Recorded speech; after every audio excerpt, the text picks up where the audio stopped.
Elon Musk saves a pregnant waitress from an angry boss. What happens next will shock you. Where are you watching from? Let us know in the comments, and don't forget to like, share, and subscribe for more inspiring stories. It was a quiet afternoon in a bustling city when Elon Musk found himself in a small, unremarkable diner. The kind of place that didn't care about fame or fortune, where the regulars chatted over coffee and the clatter of dishes filled the air. Elon, wearing a simple hoodie and jeans, slid into a corner booth.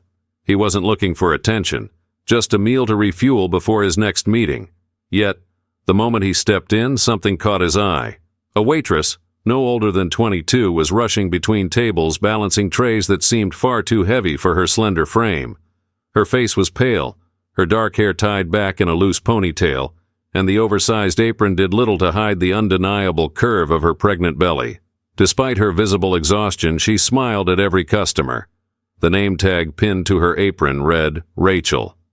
From his seat, Elon noticed how her hands trembled as she poured coffee for an older man who didn't bother to thank her. She moved quickly, almost robotically, as if trying to keep up with the demands of the diner while ignoring the weight of her reality. The moment Rachel turned toward the kitchen, Elon's sharp eyes caught her, pausing briefly to press her hand against her lower back, wincing in pain. Yet, she didn't stop. "Table 4 is waiting," barked a loud voice from behind the counter.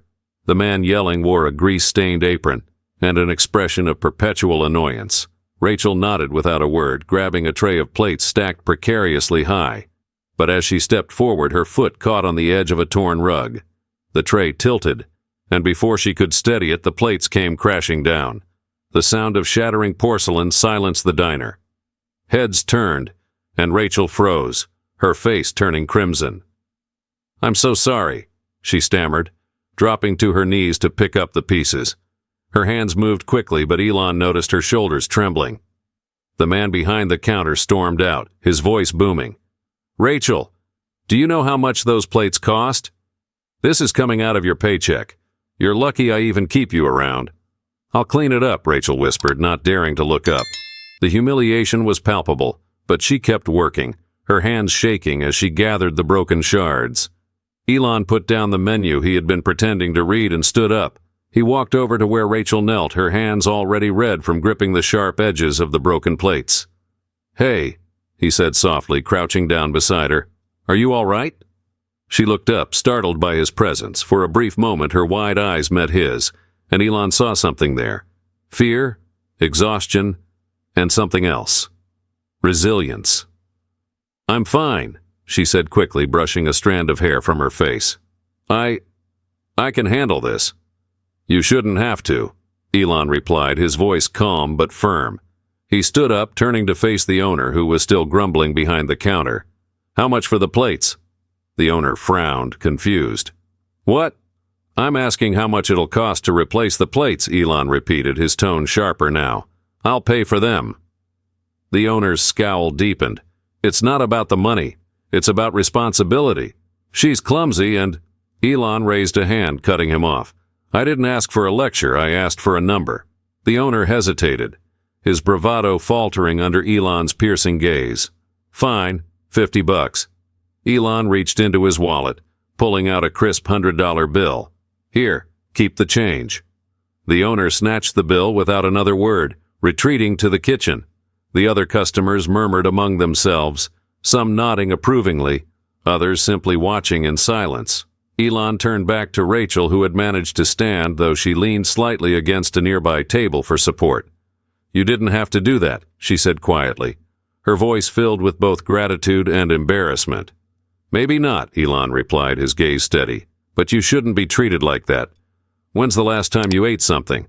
Rachel blinked, caught off guard by the question. I don't know.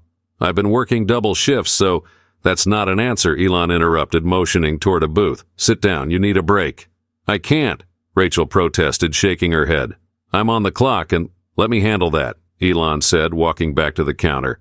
He pulled out another bill, slapping it on the counter. "Consider this her break pay."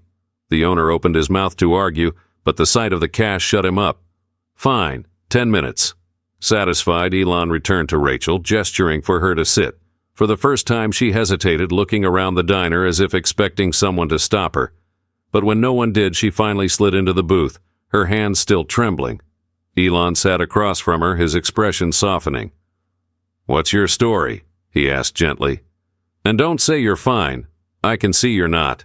Rachel's lips pressed together, her eyes dropping to the table. For a moment she didn't speak, but something about Elon's tone, his genuine concern, made her want to tell the truth.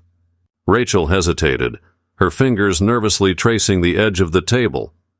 She took a deep breath, glancing at Elon as if trying to decide whether she could trust him. "It's not much of a story," she began, her voice barely above a whisper. "I moved here about a year ago, thinking I'd get a fresh start, but things didn't exactly go as planned."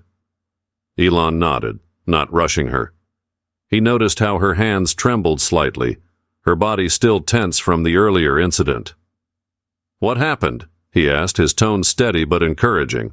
She gave a bitter laugh. "I guess you could say I put my trust in the wrong person. My boyfriend, well, ex-boyfriend now, said he'd support me, help me build a life here. But as soon as I told him I was pregnant, he disappeared." Her voice cracked, and she quickly wiped at her eyes. "No calls, no messages, nothing, just gone." Elon's jaw tightened slightly, but he stayed silent, letting her continue.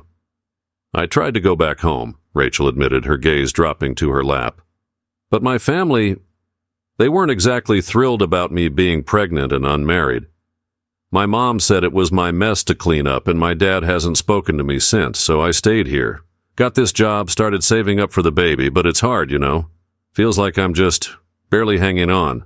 Her words lingered in the air, heavy with unspoken pain. Elon leaned forward, his elbows resting on the table. "You've been doing all of this alone?" he asked quietly. Rachel nodded. "What choice do I have? If I don't work, I lose my apartment. If I don't pay the bills, I can't even think about the hospital or the baby. It's just me." Elon studied her for a moment, the faintest frown creasing his brow. "Have you been to a doctor?" he asked. She shook her head, her lips pressing into a thin line. "Not really. I mean, I went to a clinic once, but I couldn't afford the follow-up visits. The bills just keep piling up." A flicker of frustration crossed Elon's face, but it wasn't directed at her. He leaned back in his seat, running a hand through his hair. "This isn't right," he muttered, more to himself than to her. Rachel tilted her head, confused. "What do you mean?" Elon straightened, meeting her gaze. "You shouldn't have to go through this alone. There's no excuse for a system that lets people fall through the cracks like this.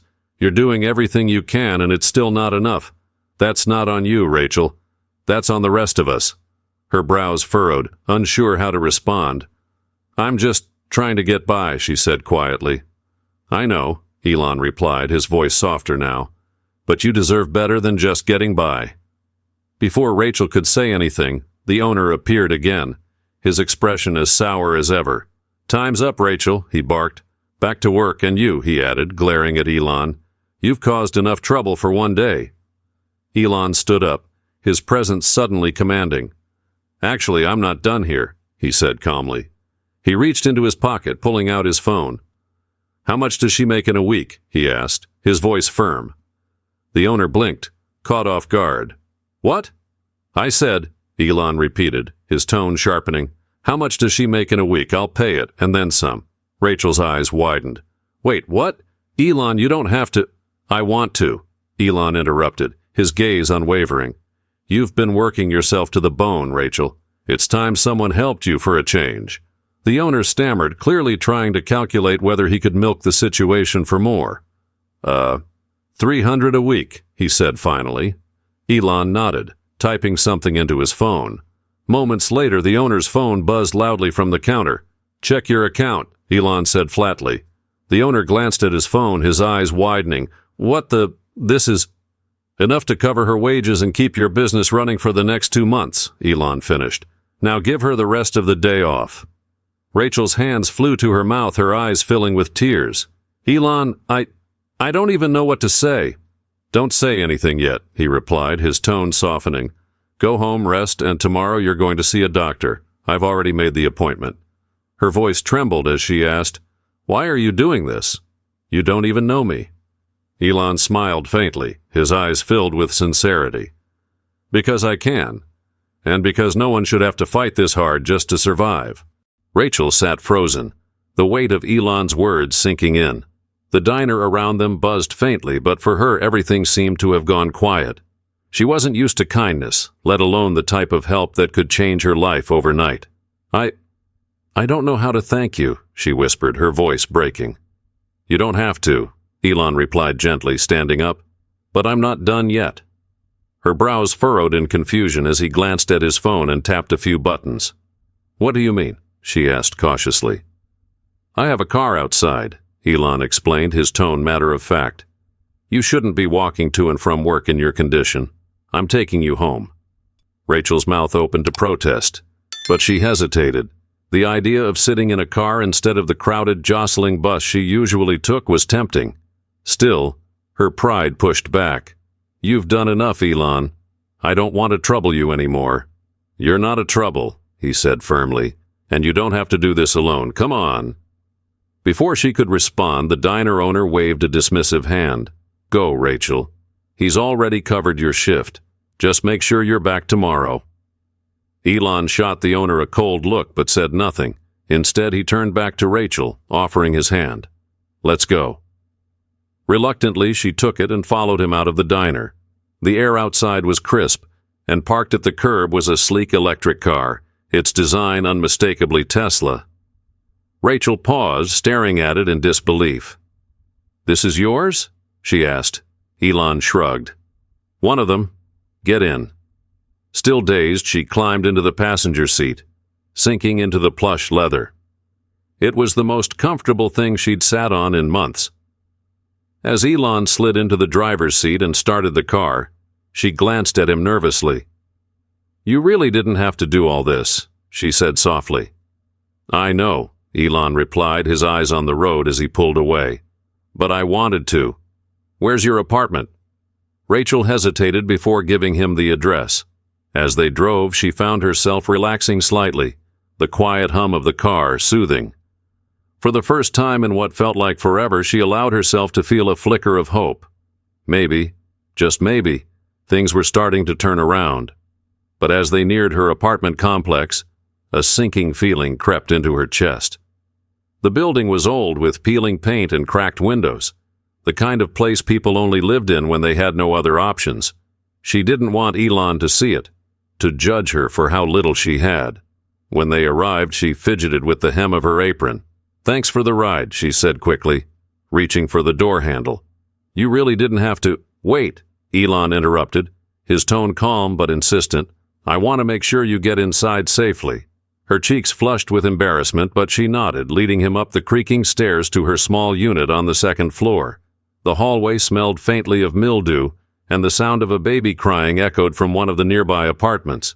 When she unlocked her door and pushed it open, the sight inside made her stomach drop. The living room was sparse, with just a worn-out couch and a small table. A few baby clothes were folded neatly on the armrest, and a single lamp illuminated the space. It wasn't much, but it was all she could manage.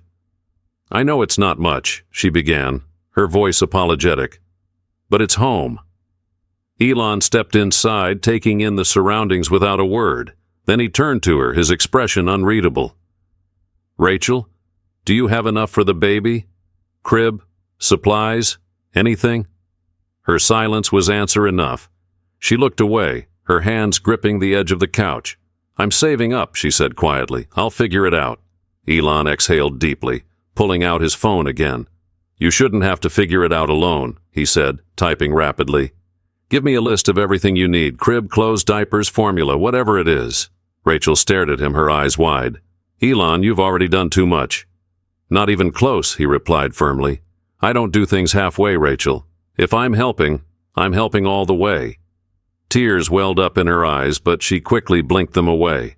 I don't even know what to say. You don't have to say anything, Elon said, his tone softening. Just promise me you'll use this chance to focus on you and the baby. She nodded, her voice trembling as she whispered, I will. Before leaving, Elon handed her his business card. Call me if you need anything, he said, and I mean anything. As he stepped out of the apartment, Rachel stood frozen, clutching the card like a lifeline. For the first time in months, she felt something she hadn't dared to feel. Hope. This story reminds us of the power of kindness. Elon Musk's actions weren't just about money, they were about giving someone the chance to breathe, to feel seen, and to rebuild. If this story inspired you, don't forget to like, comment, and subscribe for more heartwarming stories like this. Let us know in the comments, when was the last time someone's kindness made a difference in your life? Thank you for watching.